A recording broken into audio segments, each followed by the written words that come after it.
I'm Donald Menke. I row for UC Santa Barbara, and this is actually my 7th year rowing.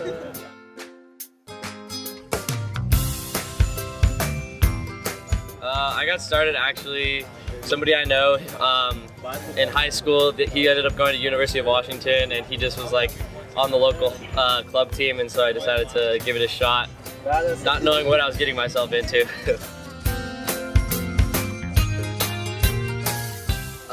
I would say it was after my 2nd year of rowing. My 1st year, novice year, you don't really get to do a lot. 2nd year, you learn a lot more about the finesse of it and a lot more details, and that's when it started becoming a sport that was interesting. My favorite thing about rowing is probably just that feeling you get when you're all grooving in together. You're going at a nice 36, just super strong, super long, and you've got maybe 1,000 meters into a race and you just start taking every other boat. You start walking through everyone towards that middle. That's always the greatest feeling.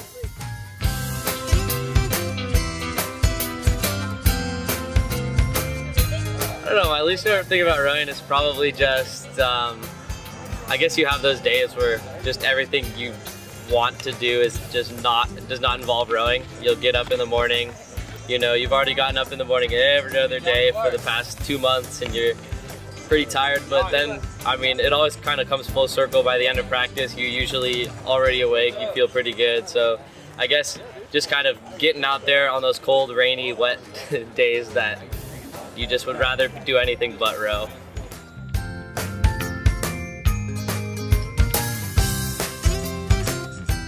Probably just the finesse. There's so much that goes into the rowing stroke, so many key elements, so many small pieces that can really affect everything, and the fact that you change one thing and you're bound to switch something else up in your stroke. So there's just such an interconnectedness, such a detail, an attention to detail that you need to have. And so where one of my coaches once said, like, your brain should hurt just as bad as your body, and I think that's pretty wild.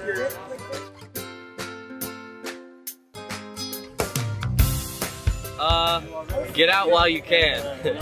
No, probably just do it, sort of. There's gonna be a lot of times when you're super tired, you just can't get up, you think you can't, your muscles are sore, you've got your 4 pieces, your 3 pieces into like a 6 or 7 by 500 or something, and you don't think you can do it, and then just like blocking out that mental and then just going for it, because more often times than not you're gonna surprise yourself and accomplish things that you really did not expect.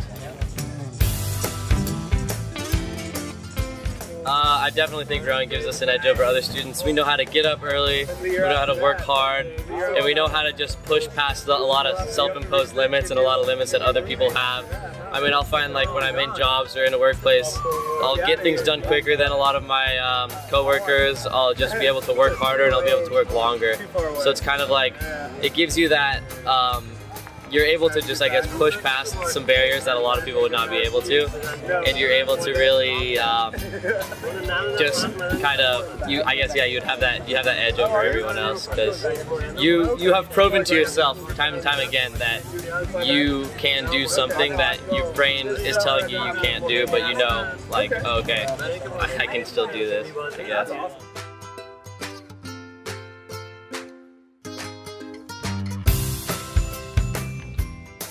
I think UCSB is a really great school to go to. I actually wasn't planning on going. I was thinking about going to go row over in the East Coast when I got out of high school, but I wasn't sure if I was going to even row in college by the end of my senior year, and it wasn't until like the first few weeks of school in my freshman year of college that I decided I wanted to continue rowing.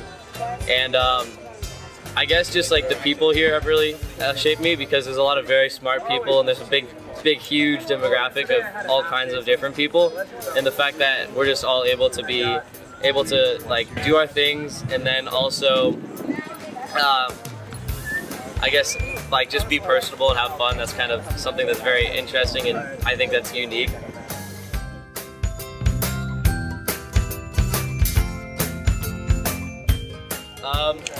I guess what I want people to know about rowing is just kind of the fact that it's definitely not something that you can fake your way through and get fulfillment out of it. It's sort of, it's such a something that you have to put so much of your like mind, body, soul, everything into, that it really takes a huge commitment in order to get the benefits that it can and will give you should you choose to do that. So that, and it's also just, it's a lot harder than it looks. You see somebody going down that line, you see them finishing, and they're, you know, you're just like, oh, that was fun to watch, but little did you know, like, we'll have people, you know, blacking out during races, not remembering 500, stuff like that. So it can be quite the physical exertion.